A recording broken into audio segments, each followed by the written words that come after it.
I had a follow-up question, Yes. actually. So,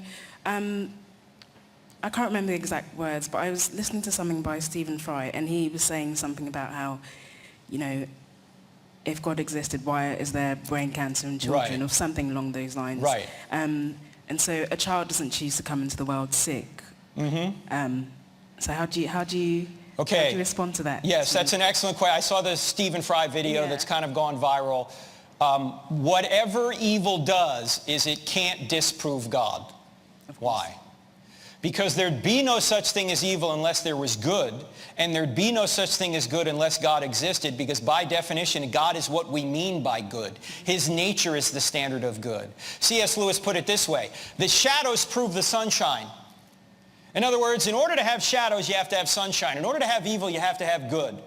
Oh, you can have good without evil. You can have sunshine without shadows, but you can't have shadows without sunshine. So evil doesn't disprove God. Evil may prove there's a devil out there, but evil doesn't disprove God, because there'd be no such thing as evil unless there was good, and there'd be no such thing as good unless God existed. Now, so Stephen Fry is stealing from God to argue against him.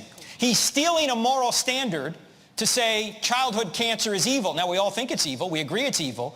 But on atheism, there's no way to know it's evil. There's no way to justify its evil, I should say. If atheism's true, we're just overgrown germs anyway. What does it matter? We're not going anywhere. We're just going to become worm food.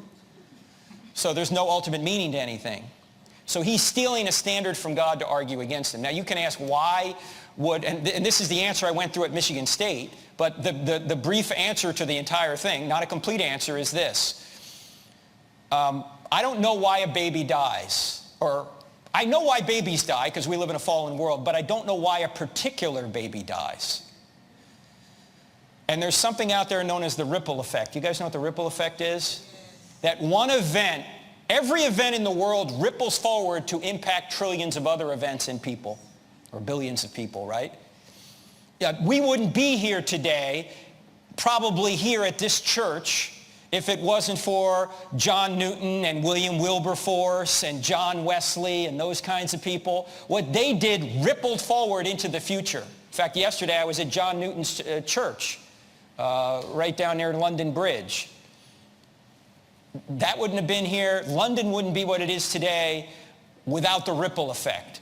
And so a baby dying today might ripple forward into the future to actually cause a great evangelist 500 years from now to come up and save millions of people. We won't see that. We couldn't trace all that because we don't have the capacity to trace it. But somebody outside of time who can see the end from the beginning can say, I can bring good out of this even if they can't see it.